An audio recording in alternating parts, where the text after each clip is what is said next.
Hello everyone. In this video we're going to be solving an exponential equation. We have x to the power x equals 4 to the power x plus 16. Now we're going to be looking for real x values. Are there any complex solutions? Something to think about. Let's get started. We have this equation and we're going to put this equation in a nicer form so we can do a little bit more about this.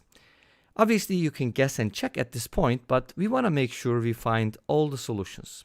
So let's go ahead and log both sides with base 4.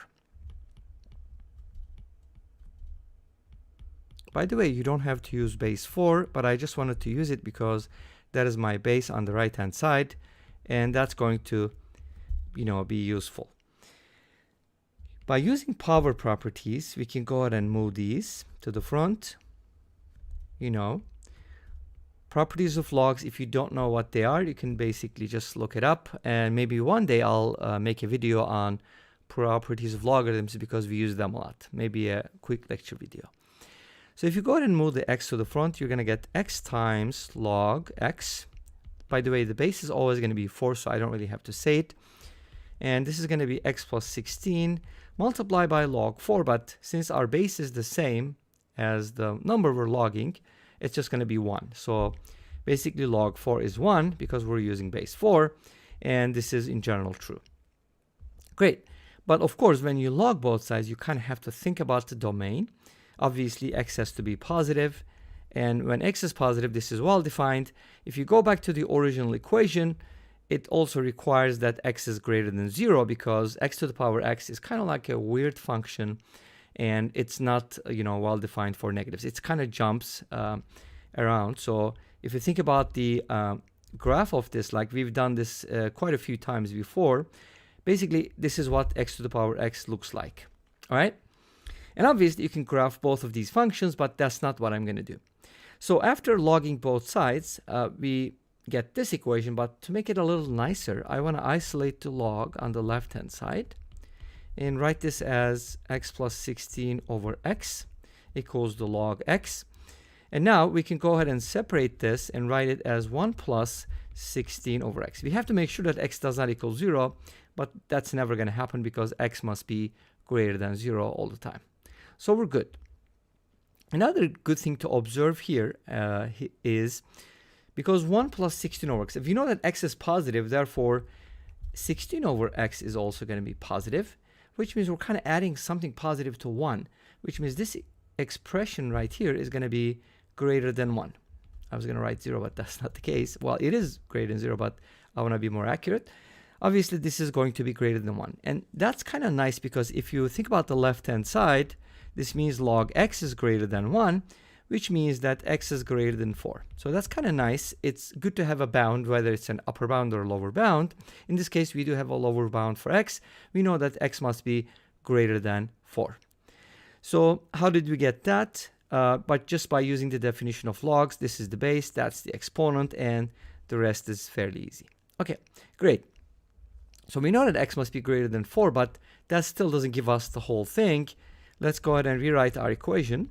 Log x equals 1 plus 16 over x. Now at this point, you can again guess the solution, but you got to make sure that you're getting all the solutions or proving that there are no more solutions from the, there are no more solutions besides the ones you're getting. Anyways, so how do I approach this problem? I'm going to approach it from a calculus perspective. So let's go ahead and look at each function. Let's see how each function behaves. So suppose f of x equals log x.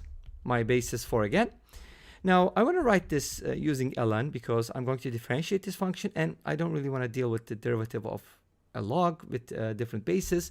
So I'm just going to write it as ln x over ln 4. By using the change of base formula, you can turn everything into a different base. Now 1 over ln 4 is a constant, or ln 4 is a constant at the bottom, so I don't really have to worry about it. Let's just differentiate the numerator, and by the way, I'm not differentiating yet, so I'm going to find out what f prime of x is. That's the derivative. The derivative of ln x, of course x has to be positive, is 1 over x, and that is divided by the same constant, because constant is just a constant, okay? You can also use the quotient rule, but that's not necessary here, and this becomes 1 over x ln 4. Now, what do we know about x? We know that x must be greater than 4. We initially said x must be positive, but we got a better lower bound for x, which is nice. And when x is greater than 4, actually this quantity is going to be negative. Did I say negative? I meant positive. Okay. So this f prime is always positive. So this means our function f is always increasing. And I think we already know that, right? Even though it's a well-known fact, I just wanted to quickly go over it. You know, if you have the log function, it's going to be always increasing, unless the base is less than 1, obviously. Let's go ahead and take a look at the second piece. We have this function right here, 1 plus 16 over x. Let's call that g of x. And then from here, we notice that this is a hyperbola, right? Let's go ahead and differentiate it. And this hyperbola is only defined for r besides 0. So you have to subtract 0 because x cannot be 0, but otherwise it's well defined. So if you differentiate g, you're going to get the derivative of 1, which is a constant, is 0.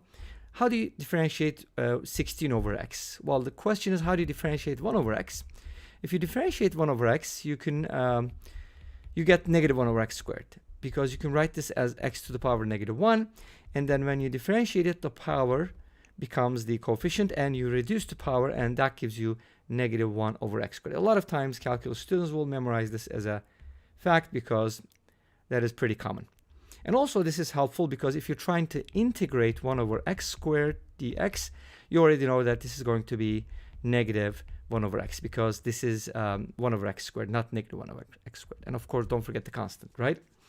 All right, so the derivative here, 16 is a constant, therefore the derivative is going to be negative 16 over x squared. Now notice that we got a positive derivative here, but x squared is positive and it's not 0. And this is always going to be negative. So that means g of x is always, I can't even write always, decreasing. Awesome. What is that supposed to mean? We have a function which is always increasing. We have another function which is always decreasing. And we are trying to solve this equation. That means they're only going to intersect at a single point. So at this point, let's go ahead and take a look at the graph and see what that looks like. But here's the thing. We still haven't found the solution yet. So let's go ahead and try to find the solution first before we look at the graph. So we have log x. Oh, that's not what I want. We have log x equals 1 plus 16 over x. And we notice that x is greater than 4. So I'm just guessing that if this is an integer solution, otherwise it will be really impossible, like, you know, you can't really guess the solution. I'm guessing that x is going to be a power of 4. But 4 is not possible, so can I try 16, 4 to the second power? If I plug in 16 on both sides, I get, you know, this becomes a 2. And on the right-hand side, I get a 2. So that means they're equal, which means x equals 16 is a solution. Of course, it's guess and check, I know that, but at least we have a lower bound. Let's go ahead and take a look at the graph. And here's the graph of both of these functions. Log x and 1 plus 16 over x. As I said earlier, our log function is going to be increasing, and the other one is the hyperbola is going to be decreasing. As you can see, it is only defined where x does not equal 0, and log x is only defined for positive x values, but they intersect at 16, 2, which means x equals 16 is the only solution to this equation. And this brings us to the end of this video. Thank you for watching. I hope you enjoyed it. Please let me know. Don't forget to comment, like, and subscribe. I'll see you tomorrow with another video. Until then, be safe, take care, and bye-bye.